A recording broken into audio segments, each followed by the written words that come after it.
15/5/1972 Poes garden, Veda நிலையம், புதுமனை புகுவிழா, கிரக பிரவேசம், புலர்காலை பொழுது, நாதஸ்வர ஓசை.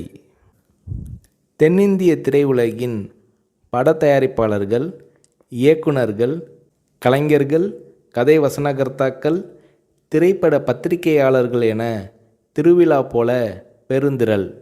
சளைக்காமல் சலிக்காமல் ஓடி ஆடி உபசரித்தார் ஜெயலலிதா. மாளிகை முழுவதையும் சுற்றி காட்டினார். எப்போதுமே பத்திரிகையாளர்களை சகோதரர்கள் போல கருதும் ஜெயலலிதா அன்று ஒவ்வொரு அறைக்கும் அழைத்து சென்றார்.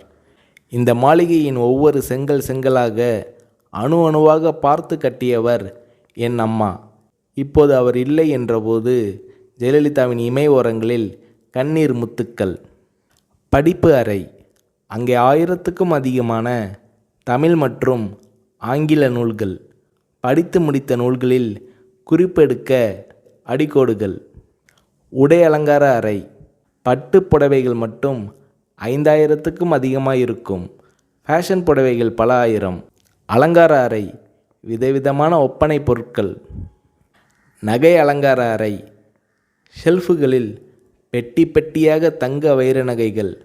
பிரத்தியோகமாக ஒரு நகை குடத்தை திறந்து காட்டினார் ஜெயலலிதா. ஒரு பெட்டிக்குள்ளிருந்து சில நகைகளை கையில் எடுத்தார். ஒளி வெள்ளத்தில் மின்னல் கீற்றுகள்.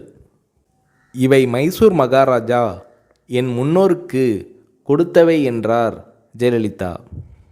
வரவேற்பு அறை.